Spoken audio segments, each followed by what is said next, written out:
Hello guys, आज के इस वीडियो में मैं बात करूंगा क्लास 10th जो साइंस है उसका पहला चैप्टर रासायनिक अभिक्रिया और उसके समीकरण के बारे में। तो देखिए, ये चैनल बायो अमन चैनल पे मैं साइंस जो है क्लास 10th की उसके सारे चैप्टर बाई चैप्टर इसी चैनल पे वीडियो अपलोड करता रहूँगा डेली, और एक वीडियो में एक चैप्टर कंप्लीट करवा दूंगा। जैसे आज के वीडियो में हम रासायनिक अभिक्रिया और समीकरण का जो चैप्टर है उसको पूरा फाइनली कंप्लीट करेंगे। ठीक है, तो ये वीडियो को आप लोग पूरा देखना और वीडियो को लाइक करके चैनल को सब्सक्राइब कर देना। तो चलिए बिना देर किए हुए स्टार्ट करते हैं। और एक बात याद रखना, कॉपी पेन लेके बैठना और इसकी नोट्स बना लेना, क्योंकि मैं इस चैप्टर को बहुत ही ज़्यादा बारीकी से समझाऊंगा और ये चैप्टर पूरा का पूरा आपको समझ आने वाला है। तो चलिए बिना देर के हुए स्टार्ट करते हैं। तो हेलो गाइस, आज के इस वीडियो में हम लोग बात करेंगे क्लास 10th का जो साइंस है। क्या है? साइंस का जो पहला चैप्टर है रासायनिक अभिक्रियाएं और समीकरण। रासायनिक अभिक्रियाएं और समीकरण, इसके बारे में हम इस वीडियो में डिस्कस करेंगे। तो ये जो लेक्चर होने वाला है, इस लेक्चर में पूरा चैप्टर खत्म करेंगे हम। ठीक है, और पार्ट 1 पार्ट 2 ऐसा कुछ भी नहीं बनाएंगे। यदि आपने इसके पहले तक क्लास 10th का जो सिलेबस आया है एनसीईआरटी बेस्ड नया सिलेबस, उसको नहीं देखा है तो आप लोग जाइए चैनल पे, प्लेलिस्ट में चेक करिए और क्लास 10th का सिलेबस देखिए, उसको कॉपी पेन में लिखिए। तो चलिए देखते हैं कि क्लास 10th में जो पहला चैप्टर है आपका रासायनिक अभिक्रियाएं एवं समीकरण, एनसीईआरटी बेस्ड पर जो नया सिलेबस आया है उसी आधार पर मैं पढ़ाऊंगा।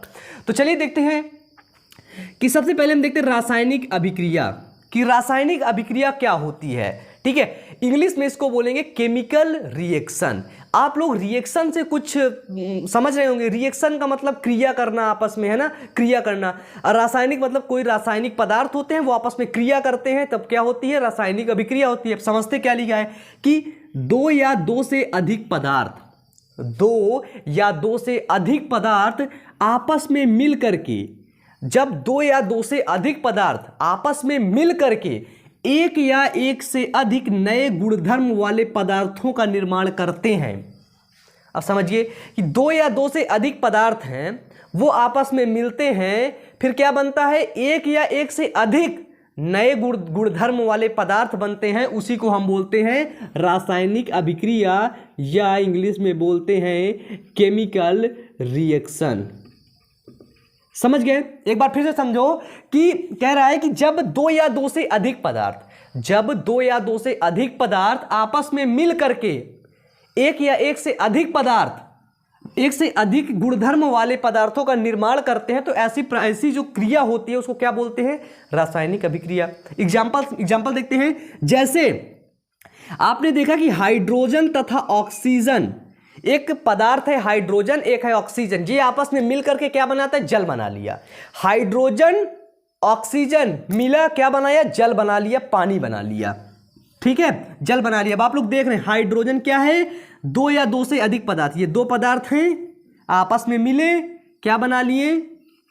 एक या एक से अधिक नए गुणधर्म वाला पदार्थ। मतलब कि हाइड्रोजन और ऑक्सीजन था, नया गुणधर्म वाला पदार्थ मतलब जल, पानी बना लिया। समझ गए ना रासायनिक अभिक्रिया क्या होती है? इसको याद करिए, ये याद करने की चीज है। ठीक है, इसको याद कर लीजिए, केमिकल रिएक्शन समझ लीजिए। इसके बाद देखते हैं कि जो रासायनिक अभिक्रिया होती है, रासायनिक अभिक्रिया को बदला नहीं जा सकता है।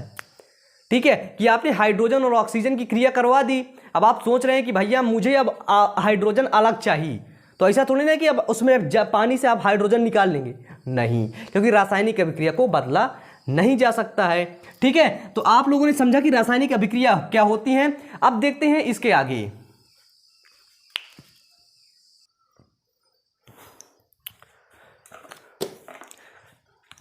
तो देखिए, अभी आपने देखा कि रासायनिक अभिक्रिया क्या है। अभी आप लोग पूरा टोटली समझ चुके कि रासायनिक अभिक्रिया क्या होती है। ठीक है, अब हम देखते हैं रासायनिक अभिक्रिया जब होती है ना, जब रासायनिक क्रिया होती है तो उसमें कुछ परिवर्तन होता है। ऐसे तो है नहीं कि भैया एक कमरा है उसमें रासायनिक अभिक्रिया हो गई बिल्कुल आराम से, किसी को पता ही नहीं चला कि रासायनिक अभिक्रिया हुई है, ऐसा तो होता नहीं। यहां पे होगा, जब रासायनिक अभिक्रिया होगी तो वहां पे कुछ परिवर्तन आएंगे। जैसे कि हाइड्रोजन और ऑक्सीजन जब आपस में मिलेंगे, रासायनिक अभिक्रिया करेंगे, जल बनाएंगे, तो इसमें जल में, हाइड्रोजन ऑक्सीजन में, है ना, टेम्परेचर में कुछ परिवर्तन आएगा। तो इसी को देखते हैं हम। सबसे पहला परिवर्तन आएगा कि अवस्था में परिवर्तन। अवस्था में परिवर्तन कैसे? जैसे हाइड्रोजन है, ऑक्सीजन, ये दोनों अलग अलग थे, अलग अलग अवस्था में थे, है ना। अब ये जब आपस में मिले तो क्या बना लिए, अलग बना लिए, जल बना लिए। अवस्था में परिवर्तन हो गया, पहले हाइड्रोजन इतना सा था, ऑक्सीजन इतना सा, जब जल बनाया तो इतना हो गया। समझ गए। आगे देखें, आगे की रंग में परिवर्तन। पहले तुम हाइड्रोजन को देख सकते थे कि कौन सा कलर का है, ऑक्सीजन को देख सकते थे कौन सा कलर है, लेकिन पानी को देख सकते हो कि भैया ये पानी कलर का है। वैसे पानी का कोई कलर होता नहीं है, ठीक है। सपोज दैट आगे चले, आगे की तापमान में परिवर्तन। अब जब भैया हाइड्रोजन और ऑक्सीजन आपस में मिलेंगे, रासायनिक अभिक्रिया जब होगी तब कुछ ना कुछ परिवर्तन होगा, टेम्परेचर में परिवर्तन होगा, है ना। तापमान, रासायनिक अभिक्रिया जब होगी मतलब जब हाइड्रोजन और ऑक्सीजन मिलकर आपस में लड़ाई करेंगे ना, तो कुछ ना कुछ एनर्जी खर्च होगी, मतलब कि तापमान निकलेगा। तो क्या हुआ, तापमान में भी परिवर्तन होता है। इसके बाद गैस का उत्सर्जन। कुछ रासायनिक अभिक्रिया ऐसी होती है जब वो आपस में उनकी क्रिया होती है तो गैस का उत्सर्जन, मतलब गैस उत्सर्जित करती हैं। आगे देखें, आगे है कि जैसे हम उदाहरण देख लेते हैं रासायनिक अभिक्रिया का।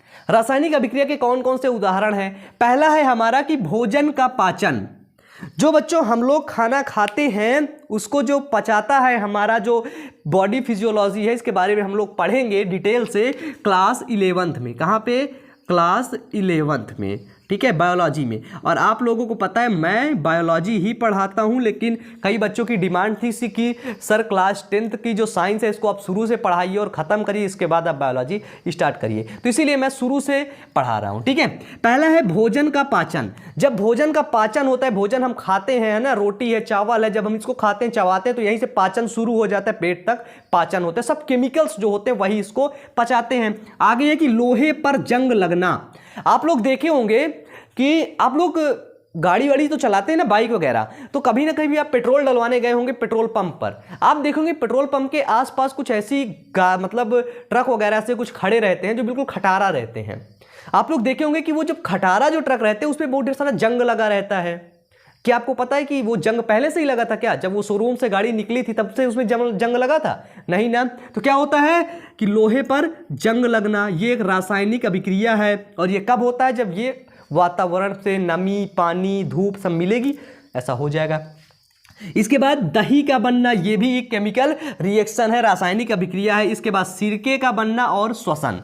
जो सिरका होता है हम लोग खाते हैं बड़े चाव से, है ना, बड़े प्यार से खाते हैं। वैसे सिरका मुझे बहुत पसंद है, लेकिन और मुझे पता है मुझे दही बिल्कुल भी नहीं पसंद है और मैं दही नहीं खाता हूँ, ठीक है।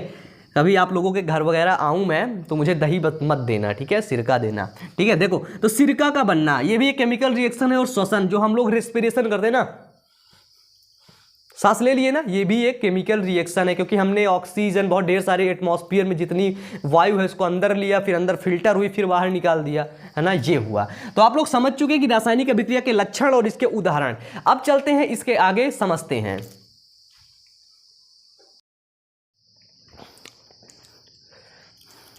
तो यहां पे अब हम लोग देखेंगे कि अभिकारक क्या होता है और उत्पाद क्या होता है, ठीक है। तो देखिए आप लोग एक कॉपी पेन ले लीजिए, ठीक है, और एक कॉपी बना लीजिए, क्योंकि मैं यहाँ पे पूरी साइंस पढ़ाऊंगा तो एक नोट्स आपके पास होनी चाहिए। तो अपने कोई कॉपी बनाइए, उसमें सारी चीज़ों को लिखिए। देखिए हमारा एक दूसरा चैनल है, उस चैनल का नाम है बायो अमन मोटिवेशन। क्या है?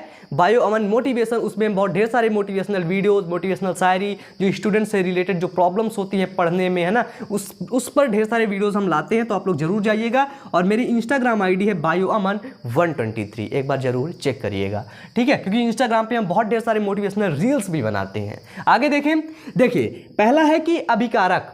अभिकारक क्या होता है? अभिकारक का मतलब वो होता है कि वे रासायनिक पदार्थ जो अभिक्रिया में भाग लेते हैं। जब रिएक्शन होती है तो आपने देखा कि हाइड्रोजन था, ऑक्सीजन था, इन दोनों ने भाग लिया। बताइए, जब रिएक्शन हुई तो हाइड्रोजन और ऑक्सीजन ने भाग लिया। यहाँ पे क्या बोल रहा है कि वे रासायनिक पदार्थ जो अभिक्रिया में भाग लेते हैं, मतलब कि जैसे यहाँ पे है मैग्नीशियम और ऑक्सीजन, ये अभिक्रिया में भाग ले रहे हैं, है ना, तो ये क्या हुए? अभिकारक हुए। समझ गए? समझ गए ना। देखिए फिर समझिए, वे रासायनिक पदार्थ जो अभिक्रिया में भाग लेते हैं अभिकारक कहलाते हैं। उत्पाद देखते हैं। उत्पाद क्या होता है कि ऐसे रासायनिक पदार्थ या ऐसे पदार्थ जिनका निर्माण अभिकारक से हो रहा हो, जिनका निर्माण अभिकारक से हो रहा हो, उसको हम उत्पाद बोलते हैं, या इंग्लिश में हम बोलते हैं इसको प्रोडक्ट, ठीक है। अब सपोज जैसे देखिए एक आटा चक्की है, चक्की है, और उस चक्की में आपने मैग्नीशियम को डाला और ऑक्सीजन को डाला। किसको? मैग्नीशियम को और ऑक्सीजन को डाला। पक्का डाल दिए? डालो डालो तुरंत, आप भी डाल लो, ठीक है। अब डालने के बाद क्या हुआ? आटा पीस के आया, निकल गया। आपने देखा कि अभिकारक मैग्नीशियम और ऑक्सीजन आपने अभिकारक को डाल दिया, उधर क्या बन गया आपका, उधर बन गया उत्पाद या प्रोडक्ट आपका बन गया क्या, आटा। ठीक है, यहां पे मैग्नीशियम ऑक्साइड बन गया। ठीक है, अब देखिए, अब यहां पे आप लोग देख रहे होंगे भैया कि यहां पे ऑक्सीजन 2 है, यहां पे 1 ही है। अब ये रासायनिक जो केमिकल रिएक्शन है ये संतुलित नहीं है। क्या है, संतुलित नहीं है। तो यार इसे भाई संतुलित भी करना पड़ेगा ना। तो देखिए हम करते हैं, यहां पे ऑक्सीजन के कितने अणु हैं, 2 हैं, यहां पे कितने हैं, 1 है, तो भैया हमें 2 करना पड़ेगा। MgO2 लिख देंगे तो सही रहेगा। MgO2 कुछ होता ही नहीं तो गलत हो जाएगा, तो 2 हमको यहां पे लगाना पड़ेगा। तो अब यहां लगा दिए तो आप समझिए कि 2 Mg है और 2 O है। तो इधर देखते हैं, 2 O तो है, ऑक्सीजन के 2 अणु हैं लेकिन Mg के 2 नहीं है, तो इधर भी 2 लगा देंगे। ये हो गया आपका रिएक्शन बैलेंस हो गई। ठीक है, 2 मैग्नीशियम इधर भी, 2 इधर भी, 2 ऑक्सीजन इधर भी, 2 इधर भी। समझ गए, बस इतना सिंपल है यार, बहुत ज्यादा। तो आप लोग समझ गए कि अभिकारक क्या होते हैं और उत्पाद क्या होते हैं। ठीक है, अब हम बात करते हैं रासायनिक समीकरण क्या होते हैं उसके बारे में। तो चलिए देखते हैं रासायनिक समीकरण क्या होते हैं। तो चलिए अब हम लोग देखते हैं रासायनिक समीकरण के बारे में कि रासायनिक समीकरण क्या होते हैं। तो आप लोग देखिए, लिखा हुआ है, पढ़िए। ठीक है, कॉपी में लिखते चलिए। ठीक है, देखिए रासायनिक समीकरण क्या होते हैं कि रासायनिक समीकरण को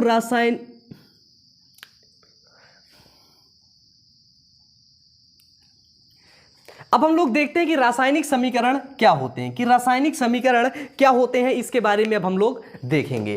तो देखिए इसको कॉपी पेन में लिखते चलिए और बताइए ये वीडियो कैसा लगा, वीडियो को लाइक भी करते चलिए। ठीक है, तो देखिए रासायनिक अभिक्रिया को, जो केमिकल रिएक्शन हो रही थी अभी तक हमने देखा था, जो रासायनिक अभिक्रिया हो रही है, रासायनिक अभिक्रिया को रासायनिक समीकरण द्वारा लिखा जाता है। बहुत इंपॉर्टेंट, रासायनिक समीकरण क्या होता है कि रासायनिक अभिक्रिया को रासायनिक समीकरण द्वारा लिखा जाता है। इसमें अभी हमने देखा कि अभिकारक क्या है, उत्पाद क्या है। इसमें अभिकारक तथा उत्पाद के सिंबल को लिखा जाता है। क्या किया जाता है, अभिकारक तथा उत्पाद के सिंबल को लिखा जाता है। अभी हमने देखा कि हाइड्रोजन और ऑक्सीजन मिलकर जल बना रहा था, तो हाइड्रोजन के लिए हमने क्या लिखा, H लिखा। हाइड्रोजन तो लिखा नहीं ना, तो क्या लिखा हमने, सिंबल लिखा। ऑक्सीजन के लिए O लिखा, पूरा ऑक्सीजन तो लिखा नहीं हिंदी से। ठीक है, अब देखिए क्या होता है, अब इसमें क्या और क्या लिखा जाता है, लिखा जाता है भौतिक अवस्थाएं भी उसकी लिखी जाती हैं कि हाइड्रोजन है तो गैस है। भौतिक अवस्था यहाँ पे 4 प्रकार की है। ठोस के लिए सॉलिड लिखा जाएगा, द्रव के लिए लिक्विड, और गैस के लिए G लिखा जाएगा गैस, जलीय विलयन के लिए एक्वस। अब जैसे हमने हाइड्रोजन लिखा, अब भैया किसी को नहीं पता है कि हाइड्रोजन जल है कि वायु है ना, क्या है, लिक्विड है, तो हम लोग क्या लिखेंगे, उसके आगे लिखेंगे G बना देंगे, तो गैस, मतलब हाइड्रोजन एक गैस है। तो क्या क्या लिखा जाता है, उसका सिंबल लिखा जाता है रासायनिक समीकरण में। जैसे हमने लिख दिया हाइड्रोजन, ये हुआ इसका सिंबल या प्रतीक। इसके बाद भौतिक अवस्था, हाइड्रोजन किस अवस्था में पाई जाती है, गैस, ये हुआ रासायनिक समीकरण। ठीक है, इसे बोलते हैं रासायनिक समीकरण। समझ आया ना, बहुत सिंपल है। ठीक है, डरिए मत, पढ़ते चलिए सही से। अब इसका उदाहरण हम लोग देख लेते हैं कि जैसे हाइड्रोजन है, हाइड्रोजन किस अवस्था में रहेगा, आप लोग देख लीजिए। हाइड्रोजन है, ये देखिए हाइड्रोजन गैस की अवस्था में है ना। अब इसके बाद ऑक्सीजन, ऑक्सीजन भी किस अवस्था में है, गैसीय अवस्था में। हमने लिख दिया क्योंकि यहाँ पे बोला है रासायनिक अभिक्रिया में लिखना है। इसके बाद जब ये अभिक्रिया हुई तो क्या बना, जल बना, पानी बना। ये पानी क्या है, लिक्विड है, मतलब कि ये द्रव है। समझ आया कि यहाँ पे रासायनिक समीकरण में ये सब चीजें लिखनी पड़ती है। इसके वजह से यहाँ पे देखो मैग्नीशियम सॉलिड होता है, ऑक्सीजन गैस होती है। सॉलिड और गैस, मैग्नीशियम और ऑक्सीजन मिल करके जब आपस में मिलती है तो क्या बनाती हैं, 2MgO, मतलब कि सॉलिड बना लेती हैं, ठोस बना लेती हैं। समझिए, बताइए यहाँ पे कोई दिक्कत आई इतने में। तो ये हुआ रासायनिक समीकरण। ठीक है, अब हम लोग देखते हैं कि रासायनिक अभिक्रियाओं के प्रकार। ठीक है, कि रासायनिक अभिक्रियाओं के कितने प्रकार होते हैं, उन सब प्रकार के बारे में हम लोग यहाँ पे समझेंगे। तो चलिए अब हम लोग समझ लेते हैं कि रासायनिक अभिक्रियाओं के प्रकार। ठीक है, रासायनिक अभिक्रिया कितने प्रकार की होती है, तो बहुत ढेर सारी प्रकार की होती है, लगभग 5-6 प्रकार की होती हैं। ठीक है, वो सब प्रकार में यहाँ पे डिस्कस करेंगे। ठीक है, पूरा चैप्टर क्योंकि हमें कंप्लीट करना है। ठीक है, सिर्फ एक लेक्चर में। तो देखिए सबसे पहला प्रकार है संयोजन अभिक्रियाएं। ठीक है, इसको कॉपी में लिखिए कि संयोजन अभिक्रियाएं क्या होती हैं। समझिए, अभिक्रिया में 2 या 2 से अधिक पदार्थ, कोई अभिक्रिया है। अब अभिक्रिया क्या है आप जानते हैं, अभिक्रिया में 2 या 2 से अधिक पदार्थ मिलकर एक उत्पाद बनाते हैं। क्या होता है कि दो या दो से अधिक पदार्थ मिल करके एक उत्पाद बनाते हैं, उसी को हम बोलते हैं संयोजन अभिक्रियाएं। कौन सी अभिक्रियाएं? संयोजन अभिक्रियाएं। दो या दो से अधिक पदार्थ मिलकर एक उत्पाद बनाते हैं, उसको हम बोलते हैं संयोजन अभिक्रियाएं। अब एग्जाम्पल A प्लस बी, ये क्या होते हैं? ये अभिकारक होते हैं, ठीक है, जिसको हम चक्की में डालते हैं। जैसे गेहूं हमने चक्की में डाला तो गेहूं को क्या बोला? अभिकारक बोला। और जो आटा बन गया उसे क्या बोला? प्रोडक्ट बोला या उत्पाद बोला, ठीक है। समझिए, जैसे हाइड्रोजन है, हाइड्रोजन गैस है, ऑक्सीजन भी गैस है। इसके बाद क्या बना लिया? जल बना लिया। दो या दो से अधिक पदार्थ, हाइड्रोजन और ऑक्सीजन दो पदार्थ हैं, आपस में मिलकर के सिर्फ एक ही उत्पाद बनाएं। कितना? सिर्फ एक ही बनाइए, नहीं कि 80 मेयर के बना ले, सिर्फ एक ही बनाएं। तो यहाँ पे इसने एक ही बनाया, सिर्फ हाइड्रोजन ऑक्सीजन मिलकर सिर्फ जल ही बनाया, जल पानी ही बनाया। और ये नहीं पानी के साथ शरबत भी बना लिया, नींबू पानी भी बना लिया, नहीं, सिर्फ एक चीज बनाता है, ठीक है। उसी को हम बोलेंगे संयोजन अभिक्रियाएं। आगे चले, आगे जैसे कार्बन है, ऑक्सीजन, कार्बन ऑक्सीजन मिलकर बनाएगा CO2, कार्बन डाइऑक्साइड। सिर्फ कार्बन और ऑक्सीजन दो पदार्थ हैं, लेकिन मिल करके क्या बनाया? सिर्फ एक उत्पाद बनाया। यहाँ पे भारी रिक्वायरमेंट है भैया कि यहाँ पे बनाना जो चाहिए वो सिर्फ एक ही उत्पाद रहे, ये नहीं कि वो ढेर सारा बना दे। तो समझ गए आप लोग क्या होता है कि संयोजन अभिक्रियाएं क्या होती हैं। अब हम लोग देखते हैं वियोजन अभिक्रियाएं क्या होती हैं।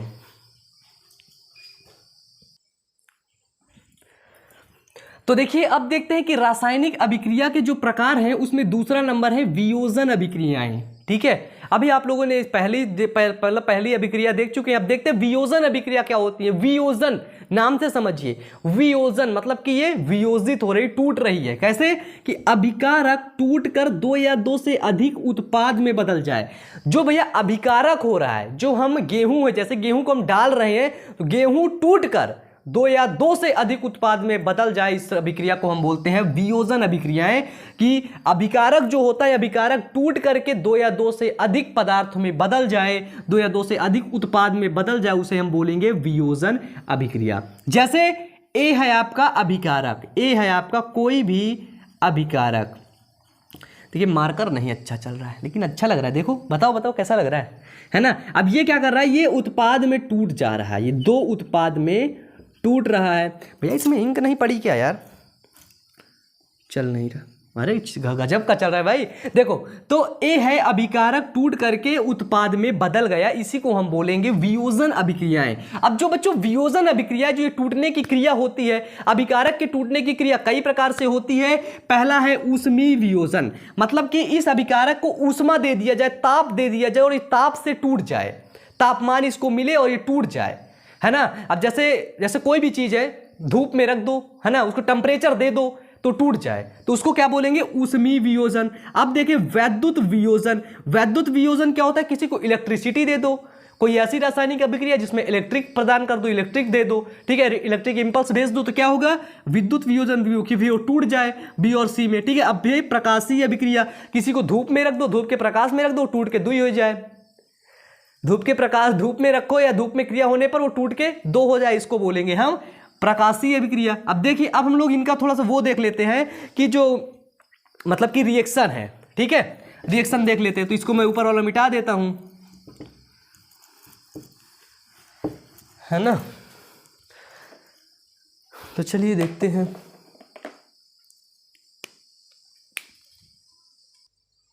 तो देखिए यहां पे हम लोग एग्जांपल देखते हैं कि जो ऊष्मीय वियोजन होता है, जो ऊष्मीय वियोजन होता है, मतलब हम किसी रासायनिक अभिक्रिया है या कोई अभिकारक है, अभिकारक को हम क्या करते हैं? ऊष्मा देते हैं, टेम्परेचर देते हैं, ऊष्मा देते हैं, तो क्या होती है? वो दो उत्पादों में टूट जाती है। जैसे एग्जांपल देख लीजिए, ये लिखा हुआ है CaCO3, है ना, कैल्शियम क्लोराइड।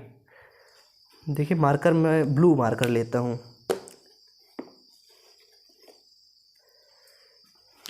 है ना। चलिए देखिए, CaCO3 को जब हम ऊष्मा देते हैं, क्या देते हैं? ऊष्मा या तापमान देते हैं, तो ये क्या होता है? CaO में टूट जाता है, कैल्शियम ऑक्साइड में, और CO मतलब कि कार्बन डाइऑक्साइड में टूट जाता है। देखिए मतलब कि इसको हमने ऊष्मा दिया, ये सॉलिड था, ये सॉलिड और गैस में टूट गया ऊष्मा देने पर। आगे देखें, अगला है जैसे वैद्युत वियोजन हमने देखा था कि मतलब कि हम किसी रासायनिक समीकरण में, किसी रासायनिक अभिक्रिया में हम विद्युत प्रवेश करेंगे, विद्युत इंपल्स, विद्युत भेजेंगे, टूट जाएगी। जैसे H2O है, मतलब कि हमारा जो जल है, जल लिक्विड होता है, आपको पता है जल द्रव होता है। अब द्रव को जब हमने विद्युत दिया, द्रव में मतलब पानी में जब हमने विद्युत लगा दिया, इलेक्ट्रिक लगा दिया प्लस और माइनस, तो क्या होता है, हाइड्रोजन अलग हो जाएगा, ऑक्सीजन अलग हो जाएगा। हाइड्रोजन भी एक गैस है, एक ऑक्सीजन भी एक गैस है। समझ गए? बिल्कुल सिंपल है यार, कोई कठिन नहीं है, नाम ही में रखा है। देखो ये जो नाम है ना, नाम ही से समझो। विद्युत देना, ऊष्मा देना, विद्युत देना, प्रकाश देना। प्रकाशीय वियोजन मतलब कि जो प्रकाश के द्वारा जो वियोजन हो रहा हो, प्रकाशीय वियोजन कहलाता है। एग्जाम्पल जैसे AgCl, सिल्वर क्लोराइड। क्या है बच्चों? Silver chloride. जब हम सिल्वर क्लोराइड को प्रकाश में रख देंगे, सिल्वर क्लोराइड को निकाल करके धूप में हम रख देंगे, उसमें प्रकाश डालेंगे, तो क्या होगा, वो टूट जाएगा किसमें, Ag जो कि सॉलिड होता है उसमें टूट जाएगा, है ना, और Cl क्लोराइड में, क्लोराइड में टूट जाएगा, है ना। तो AgCl2 मतलब सिल्वर क्लोराइड में जब प्रकाश हम डाल देंगे, ये समझो सिल्वर क्लोराइड है, ये सूरज बाबा हैं, ये सिल्वर क्लोराइड में प्रकाश डाल दिए तो ये टूट के दो हो गया, Ag अलग हो गया, Cl अलग हो गया। समझ गए? समझ आए यहां तक? बताइए कोई दिक्कत हो तो देखिए जो सिल्वर क्लोराइड होता है ना बच्चों, उसको हम श्याम श्वेत फोटोग्राफी में प्रयोग करते हैं। जब बहुत पहले जब ब्लैक एंड व्हाइट फोटो बना करती थी ना, तो उसको सिल्वर क्लोराइड से धुला मतलब सिल्वर क्लोराइड से बनाया जाता था। मतलब कि सफ़ेद और काली और सफ़ेद और काली जो फोटो बनती थी, सफ़ेद और काली, है ना, इसको हम बोलते हैं ब्लैक एंड वाइट, है ना। अच्छा, आप लोग नीचे कमेंट करके बताइए किसने किसने ब्लैक एंड वाइट फिल्म देखी है। फिल्म का मतलब ब्लैक एंड वाइट पिक्चर देखी है, बताइए नीचे कमेंट करिए, जल्दी जल्दी जल्दी कमेंट करके बताइए। तो देखिए अब आप लोग यहाँ पे समझ चुके कि वियोजन अभिक्रियाएं क्या होती हैं, ठीक है, ये कितने प्रकार की होती है, इसका एग्जाम्पल क्या है, सब लोग कॉपी में लिखो, ठीक है, अच्छे से सजा के एक नोट्स बनाओ। तो चलिए अब देखते हैं हम इसकी तीसरी अभिक्रिया, जो रासायनिक अभिक्रिया जो के जो प्रकार हैं, इसकी तीसरी अभिक्रिया जिसका नाम है विस्थापन अभिक्रिया। तो चलिए देखते हैं उसे। तो देखिए बच्चों, अब हम यहां बात करेंगे विस्थापन अभिक्रियाएं के बारे में, ठीक है। जो ये विस्थापन अभिक्रिया होती है तीसरी नंबर की अभिक्रिया है, ठीक है। आगे चले, ब्लू मार्कर ले लेते हैं।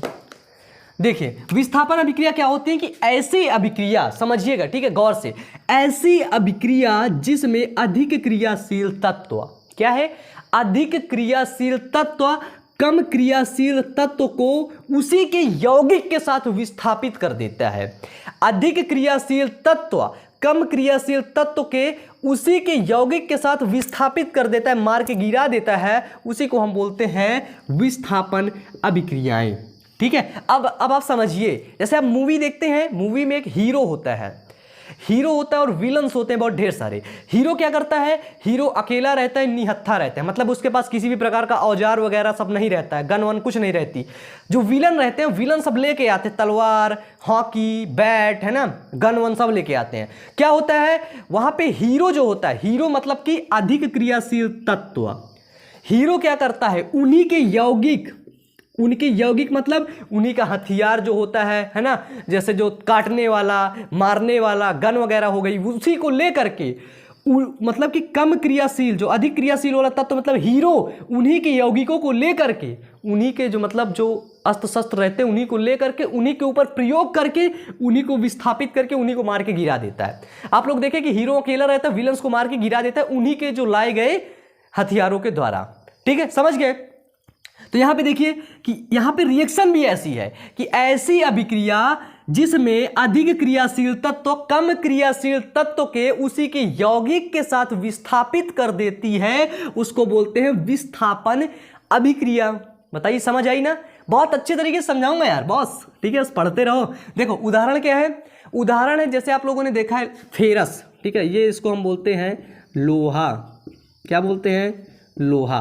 फेरस सॉलिड होता है, आप लोगों ने देखा है, और ये है CuSO4 मतलब कॉपर सल्फेट। क्या होता है, कॉपर सल्फेट। अब देखो लोहा क्या है, अधिक क्रियाशील तत्व है, मतलब कि ये हाईली चार्ज्ड है, मतलब कि इसने बॉर्नवीटा पी रखी है, ठीक है। आप लोग बॉर्नवीटा पी लिया करो, ठीक है। देखो बच्चों मैं एक बात बता दूं आपको, आप लोग क्लास 10th में आ चुके हो और क्लास 10th वाले बच्चे मेच्योर होते हैं, वो अपने लाइफ के बारे में, अपने बारे में बेहतर तरीके से सब समझते हैं, ठीक है। तो यदि आप तुम क्लास 10th में आ चुके हो, तुमको फिजिक्स और केमिस्ट्री पढ़ना ही पड़ेगा, ठीक है, क्योंकि तुम जब आगे जाओगे 11th में या 12th में तो आपको फिजिक्स केमिस्ट्री तो हर हाल में लेना पड़ेगा, ठीक है। बाकी मैं बायोलॉजी पढ़ाता हूँ, 12th की बायोलॉजी और नीट की बायोलॉजी मैं पढ़ाता हूँ, ठीक है। तो देखो सीरियस हो जाओ, ठीक है, पढ़ाई को सीरियसली लो। और यदि नहीं पढ़ना है, यदि आपका मन पढ़ने में नहीं लगता है, तो देखिए मैं भी नहीं प्रेशर करूंगा और ना आपके घर वाले कर रहे हैं तो आप उनको समझाइए। यदि वो नहीं समझ रहे हैं तो मुझसे बात करवाइए, मैं उनसे बात करूंगा कि आपका बच्चा पढ़ना नहीं चाहता, वो जो करना चाहता है उसको वो करने दीजिए। लेकिन आप अपने मन से समझिए कि आप कुछ गलत नहीं कर सकते हैं, क्योंकि आपकी ज़िंदगी है। अगर आप कुछ गलत करेंगे तो आप खुद अपनी ज़िंदगी खराब करेंगे, ना कि दूसरे की, ठीक है। तो पढ़ते रहिए। और अगर नहीं पढ़ने में, देखिए बहुत ढेर सारे ऑप्शन होते हैं, ठीक है। जो हम आपने सुना होगा कि इस दुनिया का जो सबसे रईस आदमी है इस समय, इलॉन मस्क, जो मतलब डिग्री से पढ़ा है ही नहीं, मतलब वो 12th पढ़ा ही नहीं है, लेकिन आज वो स्पेसएक्स जाता है, स्पेस में जाता है, ठीक है। उसने स्पेस साइंस जो होती है उसकी पूरी स्टडी कर ली है, लेकिन उसके पास डिप्लोमा नहीं है, डिग्री नहीं है कि ये डिग्री है स्पेस साइंस की, नहीं, उसने पढ़ रखा है, ठीक है। बिल गेट्स हो गए, जैसे वॉरेन बफेट हो गए, सब लोग ज़्यादा पढ़े हैं ही नहीं, लेकिन दिमाग से काम करते हैं, बहुत अच्छे तरीके से इन्होंने रिस्पॉन्स किया है। चलिए समझते हैं, ठीक है। तो देखिए आप लोग मुझे जानते ही हैं, I am a motivational speaker and career coach. मैं कैरियर की सलाह भी देता हूं लोगों को, ठीक है, आगे क्या करना चाहिए, कैसे करना चाहिए, और मोटिवेशनल स्पीकर भी हूं, तो भाई बोल दिया है ना। तो चलिए देखते हैं, यहाँ पे हम लोग समझते हैं कि भैया जो आप लोग देख रहे हैं इसका उदाहरण, जो फेरस है, लोहा है, ये कॉपर सल्फेट, मतलब कि कम क्रियाशील वाला तत्व है कॉपर सल्फेट। अब आप समझ गए, कॉपर सल्फेट कम क्रियाशील तत्व, तो फेरस क्या किया, इसी का यौगिक ले लिया, ये जो है ये क्या है, यौगिक, इसी के यौगिक लेकर के आपस में मिला लिया।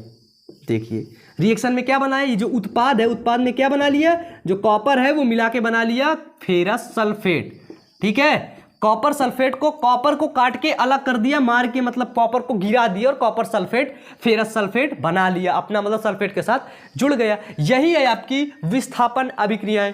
बताइए कितनी सिंपल है विस्थापन अभिक्रिया, कठिन है क्या, कुछ कठिन नहीं बेटा, बिल्कुल सिंपल है, ठीक है। अब चलिए देखते हैं द्विविस्थापन अभिक्रिया एक है, ठीक है, अब उसको देख लेते हैं हम लोग। तो देखिए यहाँ पे अब हम लोग बात करेंगे द्विविस्थापन अभिक्रिया के बारे में। अभी आप लोगों ने समझा कि भैया विस्थापन अभिक्रिया क्या होती हैं, आप लोग नीचे बताइए कि ये चीज़ें समझ में आई कि नहीं आपको जो पढ़ा रहा हूँ, ठीक है। क्योंकि मेरा जो पढ़ाने का तरीका है यार थोड़ा सा अलग है ना। कॉपरेट करना, कॉपी पेन में लिखते जाना, इस भी चीज़ को लिख लेना कि पढ़े किससे हो भैया, बायो अमन पढ़ा रहा है आपको, ठीक है। ये बायोलॉजी पढ़ाता है बंदा, आज केमिस्ट्री पढ़ाएगा, फिर आपको क्लास 10th की फिजिक्स भी पढ़ाऊंगा, इसके बाद बायोलॉजी तो बहुत अच्छे से पढ़ाऊंगा यार, वेट करना बायोलॉजी को, ठीक है। बायोलॉजी तो फोड़ दूंगा, पूरी समझ में आएगी एक एक चीज़ें। आगे चलें, जो रासायनिक अभिक्रिया हैं चलिए देखते हैं बच्चों। जो रासायनिक अभिक्रिया है, विस्थापित, द्विविस्थापित अभिक्रियाएं, यहां पे क्या होता है कि इस अभिक्रिया में उत्पादों का निर्माण दो यौगिकों के बीच, जो ये अभिक्रिया होती है, इस अभिक्रिया में जो उत्पाद बनता है, उत्पादों का निर्माण दो यौगिकों के बीच। अब समझ लीजिए ये दोनों हमारे क्या हैं, समझते चलिए, ये दोनों हमारे यौगिक हैं। अब समझ गए कितने यौगिक, दो यौगिक। इस अभिक्रिया में उत्पाद, जो ये उत्पाद बन रहा है, उत्पाद का निर्माण दो यौगिकों के बीच आयनों के आदान प्रदान से होता है। कैसे, दो यौगिकों के बीच जो आयन पाए जाते हैं, इसमें कौन से आयन है, इसमें SO4 है, इसमें Cl2 है, समझ गए, ये है आपका हमारे आयन, इन दोनों के आदान प्रदान से होगा, उसे हम बोलेंगे द्विविस्थापन अभिक्रिया। इन दोनों का आदान प्रदान मतलब Na2 जाके Cl2 से जुड़ लेगा और Ba जाके SO4 से जुड़ लेगा। Na2SO4 का मतलब सोडियम, एक सेकेंड,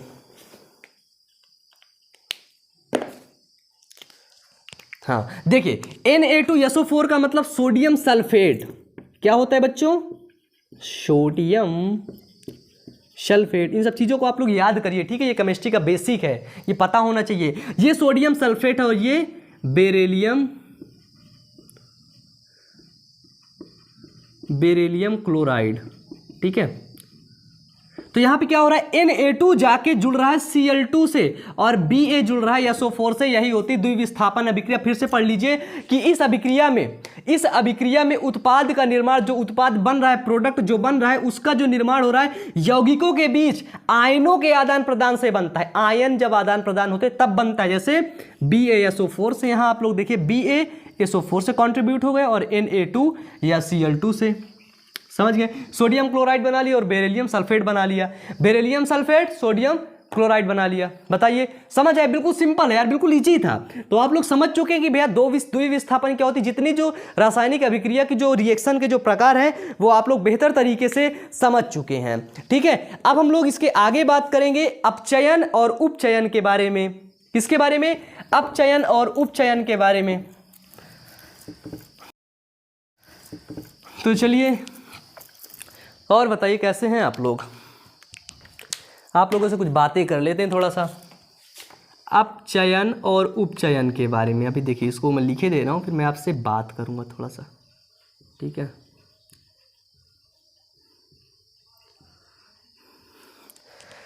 तो बताइए सर कैसे हैं आप लोग। क्लास 10th है, अपने लाइफ के लिए मतलब अपने लाइफ में ना थोड़ा सा सीरियस हो जाओ और पढ़ाई पर ध्यान दो, ठीक है। और जैसे भी है पूरी बायोलॉजी जो है, पूरी बायोलॉजी मैं इसी चैनल पर आप लोगों को पढ़ाऊंगा। थोड़ा सा मैं अपने बारे में बता दूं, मेरा नाम बायो अमन है और मैं पहले से ही यूट्यूबिंग कर रहा था। बहुत करीब मुझे 2-3 साल हो गए यूट्यूब पर आए हुए, है ना। तो आप लोगों का प्यार ही चाहिए मुझे, और कुछ नहीं चाहिए, बस हो गया। बस मेरा काम है पढ़ाना। मैं इस चैनल पर पढ़ाता हूँ बायो अमन पे। और मेरा जो सपना था ना बचपन से, मेरा सपना था मैं मोटिवेशनल स्पीकर बनूँ, मैं लोगों को बताऊँ सभी चीज़ों के बारे में, उनके लाइफ के बारे में जानूं, उनको मतलब जो हमारा जो देश है, यंगेस्ट कंट्री है, उसको मैं आगे ले जाना चाहता था। और मेरा वही सपना है और मैं वो करूंगा, क्योंकि मेरे सपने से कोई रोक नहीं सकता। क्योंकि मैं अपने सपनों के लिए अपनी नींद तक छोड़ सकता हूं। मैं अपने सपनों के लिए अपनी नींद तक छोड़ सकता हूं बेटा, ठीक है। मुझे कोई नहीं रोक सकता। मैं वो चीज़ करूंगा कि बड़े बड़े सेमिनार में जाया करूंगा, लोगों को बताया करूंगा उनकी लाइफ के बारे में क्या चल रहा है, आखिरकार वो कैसे निपट सकते हैं इससे, है ना, इसके बारे में। तो बस यही है मेरी कहानी और यहीं पे एंड होता है। और हम लोगों का सपना है कि हम लोग एक NGO चालू करें, ठीक है। उस NGO में हम गरीब बच्चों को पढ़ाएं, जो एजुकेशन है उसको हर जगह तक पहुँचाएँ, सभी लोगों को एजुकेट करें। क्योंकि आप लोग समझिए, एजुकेशन के बिना लोग जीरो हैं, और जब तक लोग पढ़े नहीं होंगे तब तक हमारा देश कभी आगे नहीं जाएगा। तो चलिए लेक्चरबाजी बंद करते हैं और शुरू करते हैं अपचयन और उपचयन के बारे में। तो चलिए देखते हैं। तो अब यहाँ पे हम लोग देखेंगे कि अपचयन क्या होता है और उपचयन क्या होता है। 1 नंबर अपचयन, 2 नंबर उपचयन। देखिए, जो अपचयन होता है ना, उसको हम आक्सीकरण भी बोल सकते हैं या बोलते हैं, ठीक है। अपचयन को हम क्या बोलते हैं? आक्सीकरण। तो देखिए क्या होता है कि जब कोई रासायनिक अभिक्रिया होती है, रासायनिक अभिक्रिया के दौरान पदार्थ में, रासायनिक अभिक्रिया के दौरान जो पदार्थ रहता है ना, जो आपका अभिकारक रहता है, पदार्थ में ऑक्सीजन की कमी, ऑक्सीजन की वृद्धि, सॉरी, पदार्थ में ऑक्सीजन की वृद्धि हो रही हो, मतलब ऑक्सीजन जो है वो वृद्धि हो रही हो, या फिर हाइड्रोजन की कमी हो रही हो, या जो हाइड्रोजन है उसकी कमी हो रही हो। अगर किसी रिएक्शन में ऑक्सीजन बढ़ रहा है, ऑक्सीजन जुड़ रहा है आपस में, या हाइड्रोजन कम हो रहा है, तो उस रिएक्शन को हम बोलेंगे ऑक्सीकरण या तो उपचयन, ठीक है। यदि किसी रिएक्शन में, अच्छे समझिए, यदि किसी रिएक्शन में ऑक्सीजन की वृद्धि हो रही है, ऑक्सीजन जुड़ रहा है, या तो फिर हाइड्रोजन उसमें से कम हो रहा है, ठीक है, तो हम उसको बोलेंगे उपचयन, ठीक है, और उसको बोलेंगे ऑक्सीकरण। अब देखिए एग्जांपल देख लीजिए, उदाहरण देखेंगे ज्यादा समझ में आएगा, ठीक है। तो देखिए जैसे कि कार्बन है और ये ऑक्सीजन है, कार्बन और ऑक्सीजन अलग अलग थे, आपस में मिले तो क्या हुई? ऑक्सीजन की वृद्धि हुई। क्या हुई बच्चों? ऑक्सीजन की वृद्धि हुई, CO2 बनाया, तो ये क्रिया क्या कहलाई? उपचयन। क्या कहलाई? उपचयन, या तो इसको हम ऑक्सीकरण भी बोल सकते हैं, ठीक है। बताइए इसमें कुछ समझ ना आया हो तो बताइए। देखिए जब मैं बोर्ड से हटा करूं ना तो इसका स्क्रीनशॉट ले लिया करो। अगर तुम्हें अभी नहीं लिखना ना, अभी नोट्स नहीं बनाना, तो स्क्रीनशॉट लो, ठीक है। समझ गए यहां तक? आगे चलें भैया, चलिए आगे देखते हैं। अब है उपचयन क्या होता है। अपचयन आप लोगों ने समझ गए, अब देखते हैं उपचयन क्या होता है। देखिए जो उपचयन होता है उसको हम अपघटन भी बोल सकते हैं। क्या बोल सकते हैं? अपघटन। जैसे जो उपचयन था उसको हम ऑक्सीकरण बोलते थे, अब अपचयन को हम अपघटन भी बोल सकते हैं, ठीक है। चलिए देखते हैं। देखिए जो उपचयन होता है, उपचयन में क्या होता है, हाइड्रोजन की वृद्धि होती है। यहां पे हाइड्रोजन की कमी हो रही थी, इसी को उल्टा कर दीजिए। उपचयन ऐसे था, इसको उल्टा कर देंगे तो क्या आ जाएगा, अपचयन आ जाएगा। मतलब कि यहां पे हाइड्रोजन की वृद्धि हो रही है या ऑक्सीजन की कमी। अब समझ लीजिए किसी भी कोई भी केमिकल रिएक्शन है उसमें हाइड्रोजन की वृद्धि हो रही है तो समझ जाइएगा क्या कि वो उपचयन, वो अपचयन है। ठीक है, अपघटन है। अब जैसे ये रिएक्शन आप लोग देख लीजिए, CuO है, ये ऑक्सीजन है ना। अब ये ऑक्सीजन देखिए यहां पे कम हो रहा है। क्या हो रहा है, ऑक्सीजन कम हो रहा है। तो ये रासायनिक, ये अभिक्रिया कौन सी कहलाई, उपचयन, अपचयन। क्या कहलाई, अपचयन या अपघटन। क्योंकि यहां पे बोला गया है या तो हाइड्रोजन की वृद्धि होनी चाहिए या फिर ऑक्सीजन की कमी होनी चाहिए। तो यहां पे भैया हाइड्रोजन की वृद्धि तो नहीं हो रही लेकिन ऑक्सीजन की कमी हो रही। यहां पे देखो CuO था और ये ऑक्सीजन था यहां पे, बताइए, और यहां पे गिर गया मतलब खो गया, है ना। यहां पे खो गया तो क्या हो गया, ये अभिक्रिया क्या कहलाई, उपचयन कहलाई। अब देखिए यहां पे हाइड्रोजन चचा थे, ये जो चचा थे हाइड्रोजन यहाँ पे थे।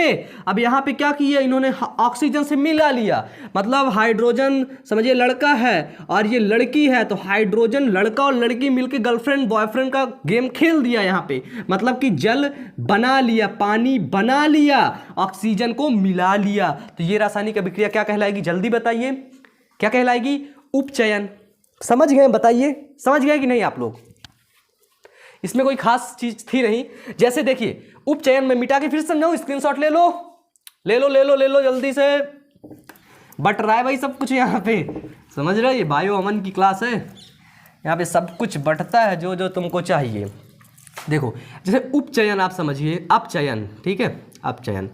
जैसे देखिए यहाँ पे CuO है, अब इसकी क्रिया हो रही तो ये देखिए Cu अलग हो रहा है, O अलग हो रहा है ना।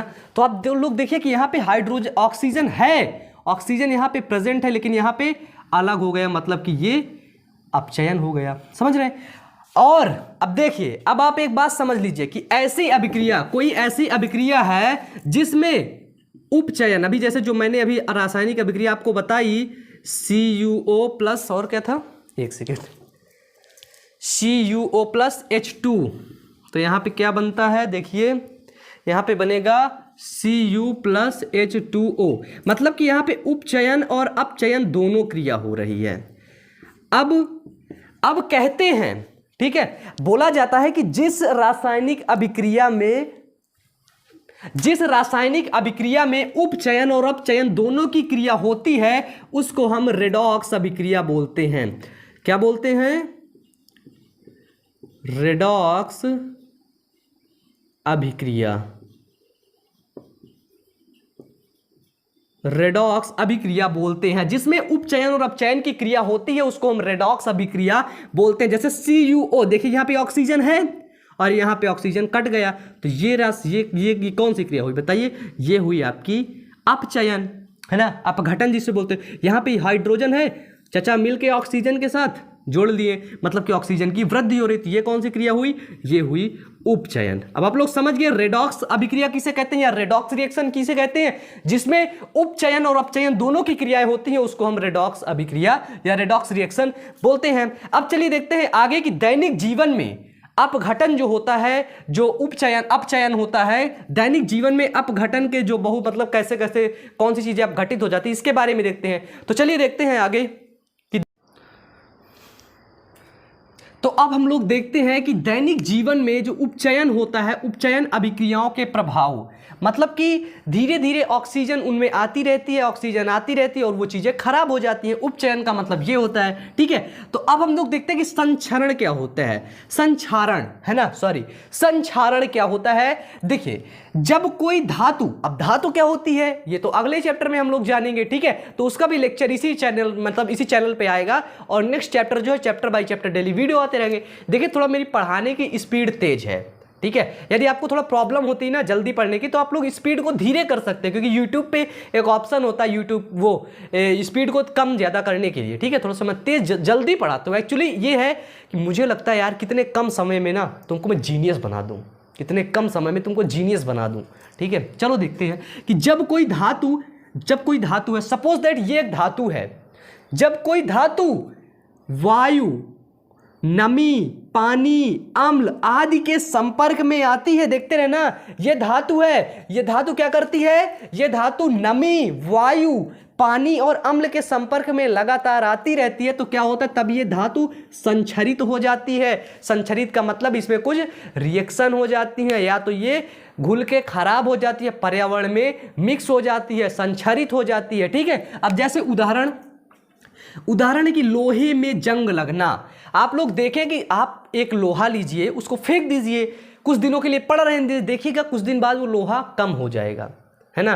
कम का मतलब कि नया लोहा था, आपने फेंका, जंग लग गया, मतलब कम हो गया, लेकिन भारी हो जाएगा वो, है ना, उसमें जंग लग जाएगा, वो खराब हो जाएगा, है ना। कुछ चीज़ें ऐसी होती जिसमें, देखिए लोहे की चीज़ों में हम इसीलिए पेंट करते हैं, ताकि क्योंकि वो धूप में रहेगी, पानी में रहेगी, ऑक्सीजन उससे लगातार क्रिया करती रहेगी, उसको नष्ट करके जंग लगा देगी, उसमें संक्षारित कर देगी, उसको क्या बोलेगी, संक्षारण या संक्षारित कर देगी उसे। ठीक है, इसीलिए लोहे में जंग लगना। चांदी में काली परत, देखिए जो चांदी पहनती है ना लड़कियां, है ना, लड़कियां जो चांदी पहनती हैं, ये देखिए, है ना, ये पैरों में चांदी पहनेंगी, है ना, हाथों में पहनेंगी, और वो पेट के पास भी पहना जाता है ना चांदी वगैरह, ऐसा कुछ, है ना, ज़्यादा नहीं जानता, आप लोग जानते होंगे। तो वहाँ पे काली परत जम जाती है। क्यों? क्योंकि चांदी खुले में रहती है। ऐसे सपोज अंगूठी तो चांदी होती है यार, चांदी की भी देखो, चांदी की अंगूठी पहना, वायु के संपर्क में रही, धूप के संपर्क में रही, अम्ल भी गिरा, क्षार भी गिरा, सब कुछ गिरा, क्या हुआ, संक्षरित होने लगी, है ना, संक्षारण होने लगा इसका। तो क्या हुआ, उस पर काली परत आ गई। फिर हम लोग जाते हैं सुनार के पास धुलवाने चांदी को, भी चांदी धुल के साफ कर देता है। ठीक है, देखिए अगर चांदी और सोने में कभी काली परत चले ना, तो उसमें कोलगेट मंजन लेना, कुछ नहीं करना, कोलगेट मंजन लेना, एक अपना जो दांत वाला ब्रश करते हो ना, उसको रगड़ देना है, बस हो गया, लगा के 5 मिनट तक रखे रहो, रगड़ दो, फुर्सत, बिल्कुल नया। ठीक है, फिर 500 रुपये लेना, उससे बोलना साफ कराई है।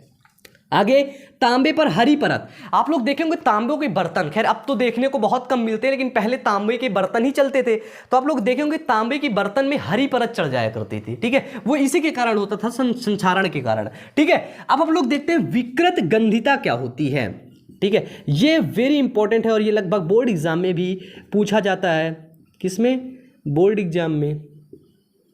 और आप लोग किस बोर्ड एग्जाम की तैयारी कर रहे हैं? बोर्ड एग्जाम 2022 देने वाले हैं, और 2022 देने वाले हैं, बहुत बेहतर तरीके से पढ़ाऊंगा यहाँ पे। देखिए विकृत गंधिता क्या होती है कि खाद्य पदार्थों में, जो खाने वाले पदार्थ होते हैं, जैसे नमकीन, बिस्किट, चिप्स, बहुत ढेर सारी चीज़ें हैं, बहुत है, तुम लोग बहुत खाते होगे।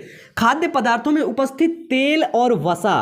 आप लोगों को पता है जो खाने वाले पदार्थ होते हैं उसमें तेल उपस्थित होता है, तेल रहता है और वसा रहती है। वसा का मतलब जानते हैं क्या होता है? क्या? Fat, fat, carbohydrate. देखो उसमें जो तेल और वसा उपस्थित रहती है, जैसे आप लोग आलू के चिप्स खाते हैं, उसको तेल से निकाला जाता है, तेल से निकाला जाता है, समझ गए?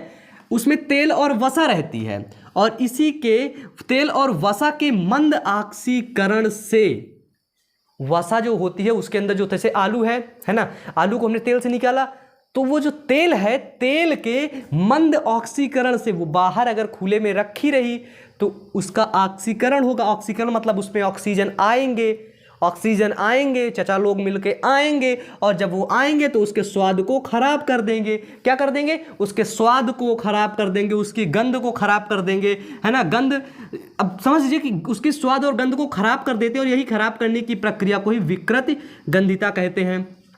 अब आप लोग देखे होंगे कि भाई दाल बना के रख दे कुछ दिन के लिए, क्या फंगस आ जाता है उसमें, है ना, ऊपर तक फंगस आ जाता है ना। तो क्या होता है वहाँ पे कि दाल रखी है, ऑक्सीजन के संपर्क में वो लगातार आती रही, क्या हुई? खराब हो गई, वो गंध देने लगी, है ना। इसके वजह से जो चिप्स होता है, अगर चिप्स की पैकेट फुलाकर चिप्स के पैकेट के अंदर नाइट्रोजन गैस भरी जाती है, जिसके कारण से चिप्स हमेशा क्रिस्पी रहते हैं, ठीक है, और वो चूर चूर नहीं होते हैं, ठीक है। कौन सी गैस? Nitrogen gas. अगर नाइट्रोजन गैस ना भरी जाए, ऑक्सीजन भर दी जाए, तो क्या होगा?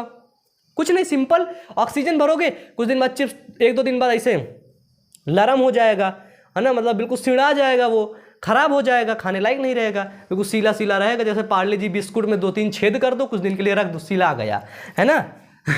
तो वही होता है विकृति गंधिता। क्या होती है? विकृति गंधिता। तो आप लोग यहाँ पे देखें कि संक्षारण क्या होता है और विकृति गंधिता क्या होती है।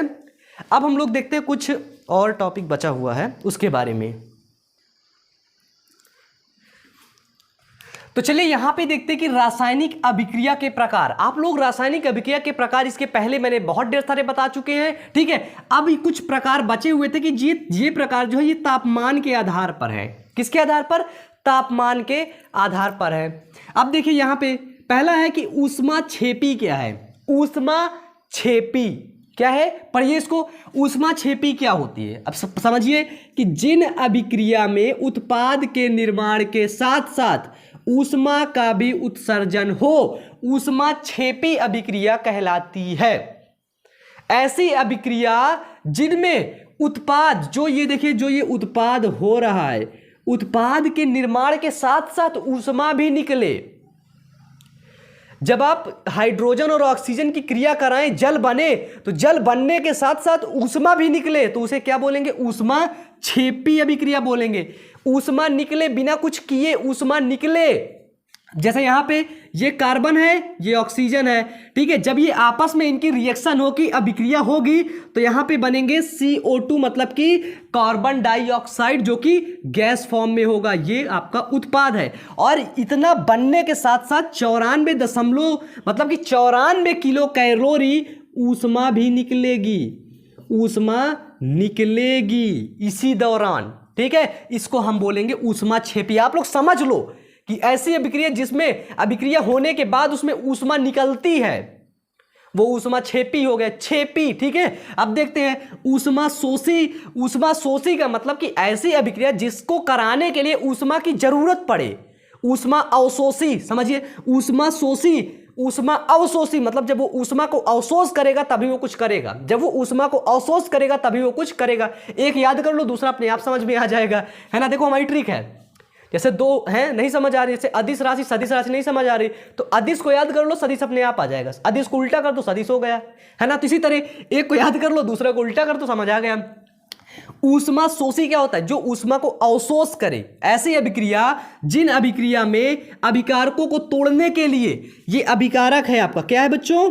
अभिकारक है। इस अभिकारक को तोड़ने के लिए ऊष्मा, प्रकाश, विद्युत आदि की आवश्यकता पड़ती है, ठीक है। ये जो अभिकारक है इसको तोड़ने के लिए ऊष्मा, प्रकाश, विद्युत आदि की आवश्यकता पड़ती है। इसको हम बोलते हैं ऊष्माशोषी अभिक्रिया। कौन सी अभिक्रिया? ऊष्माशोषी अभिक्रिया। एग्जाम्पल देख लीजिए।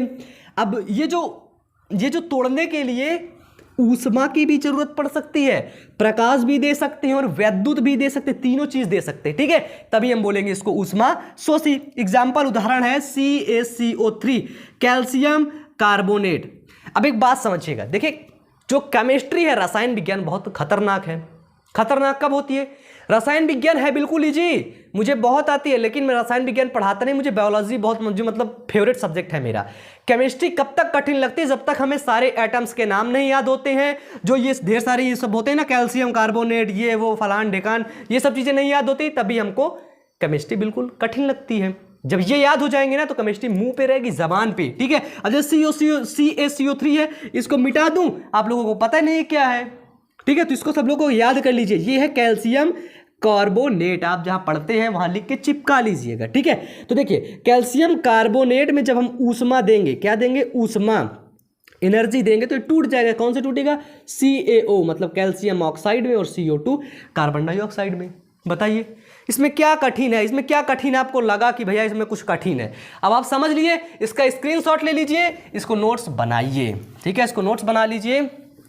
देखिए बच्चों, यहां पे आपका क्लास 10th का जो पहला चैप्टर था रासायनिक अभिक्रिया और समीकरण, पूरा समाप्त हो चुका है। यदि इससे संबंधित कोई भी क्वेश्चन या कोई भी डाउट आपका फंसता है या आपका डाउट कुछ होता है तो आप लोग नीचे कमेंट कर दीजिएगा। हम सारे कमेंट पढ़ते हैं पर्टिकुलर, तो ठीक है। तो आप लोग नीचे कमेंट करिएगा, हम उस कमेंट का जवाब देंगे, आपको रिप्लाई करेंगे, ठीक है। तो चलिए पढ़ते रहिए, मेहनत करते रहिए, फिर मिलेंगे अगले चैप्टर को लेकर के इसी चैनल पे, अगले वीडियो पे। तब तक के लिए बने रहिए, पढ़ते रहिए, मेहनत करते रहिए।